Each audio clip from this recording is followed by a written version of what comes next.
Sud Radio Berkov dans tous ses états. Coucou les revoilous. Quoi ? Eh bien les prix du gaz, de l'électricité, du pétrole, tout ça remonte, de l'essence, bien sûr. Rappelez-vous que le mouvement des Gilets jaunes avait commencé avec la hausse des prix du fioul. Eh bien, c'est reparti. Pourquoi, comment et pour quelles conséquences ? On en parle tout de suite.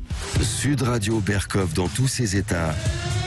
Lanceur d'alerte. Je n'ai toujours pas payé la facture d'électricité. Et oui, tout le monde ne peut pas se permettre de payer des factures qui sont en constante hausse et qui vont continuer à augmenter. On va en parler tout de suite avec notre invité, l'économiste Philippe Herrlin. Vous êtes économiste au Conservatoire national des arts et métiers. Bonjour Philippe Herrlin. Bonjour.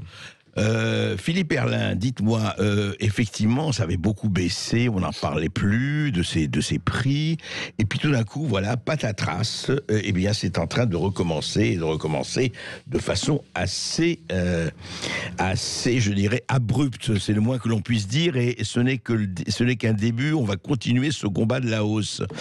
Et plus généralement, justement, du point de vue de l'économie, d'où on est aujourd'hui, avec ce qui s'est passé avec le Covid, on a parlé d'économie, mais pour le moment, on est dans le sanitaire. On parle beaucoup plus de sanitaire que d'économie, mais évidemment, avec les fermetures, avec ce qui se passe, avec ce qu'on annonce, au fond, c'est grave, docteur ? Oui, c'est grave parce que c'est un phénomène qui va être persistant.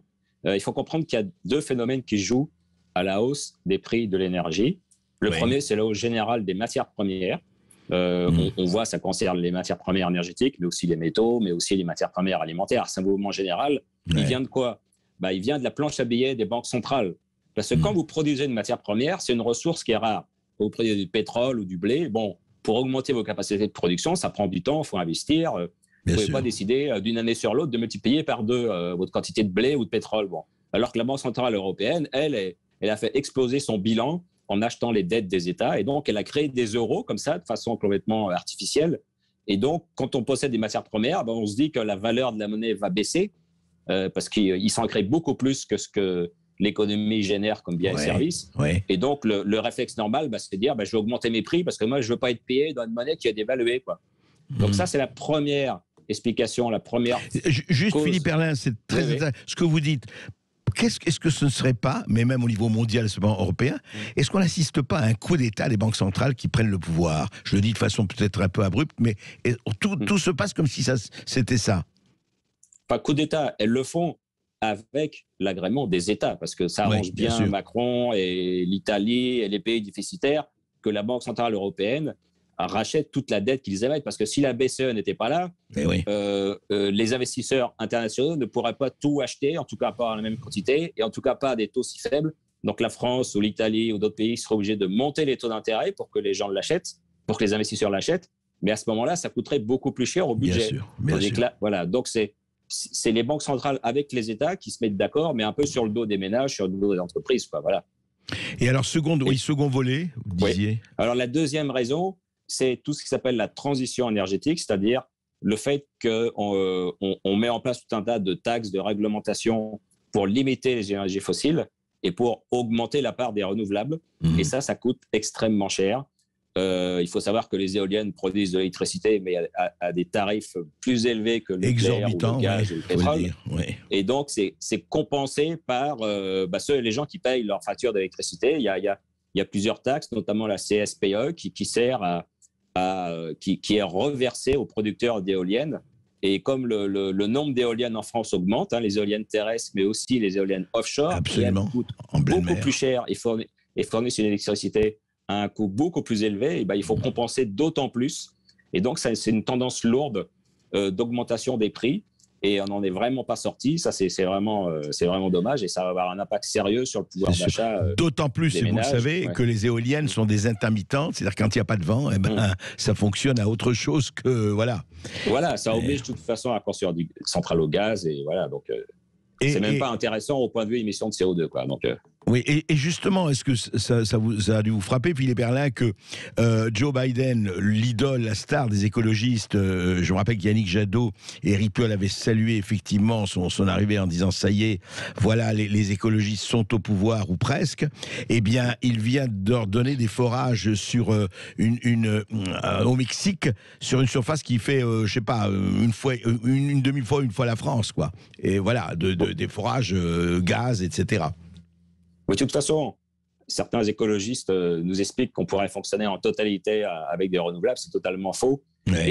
Et ça produirait des coûts gigantesques. Mais malheureusement, on en prend le chemin parce que le fait d'aller vers la diminution par 2 des émissions de CO2 d'ici 2030, qui a été édictée par la Commission européenne, ça va avoir des impacts destructeurs sur l'économie, sur les emplois, sur le pouvoir d'achat. Et d'ailleurs, je signale que je vais publier une étude sur ce sujet bientôt à l'Institut Thomas More, donc ce serait très détaillé. Ah ben, et donc, on en ça reparlera. Va avoir un effet dévastateur. Ouais. Ça va faire dévastateur sur le pouvoir d'achat, sur l'emploi. Ça ne peut pas marcher. Alors Biden, il fait un peu de forage parce qu'il comprend en partie que la réalité des renouvelables, ça ne peut pas marcher. Et puis, il faut aussi savoir que la Chine, elle a un double discours complètement hypocrite. Parce eux, ils nous vendent des éoliennes et aussi surtout des panneaux solaires. Donc, à ce moment-là, ils nous disent c'est très bien la transition, allez-y. Ouais. Mais eux, de leur côté, ils construisent des centrales au charbon. Et récemment, le Magazine Challenge a dit qu'en Asie, dans les années qui viennent, on allait construire 600 centrales à charbon. Voilà. Donc, tout ce discours sur la diminution des émissions de CO2, c'est un vaste subterfuge. Et le problème, c'est que c'est l'Europe qui va le payer parce que ce sont les pays européens qui sont le plus convaincus de cette transition énergétique. Et c'est nous qui allons payer et ça va affaiblir l'économie européenne par rapport à l'économie asiatique et par rapport à l'économie européenne qui, eux, ne sont pas aussi fanatiques que nous. Quoi. Oui, et fanatique, c'est le moins que l'on puisse dire parce que la France émet 0,9% de CO2 et la Chine est la plus grande émettrice de CO2 du monde. Enfin, voilà. Donc tout ça est un gag complet. Le problème, c'est qu'on va continuer d'enfoncer l'économie européenne, que la réindustrialisation, elle ne se fera jamais. Au contraire, on va continuer la désindustrialisation de la France et de l'Europe.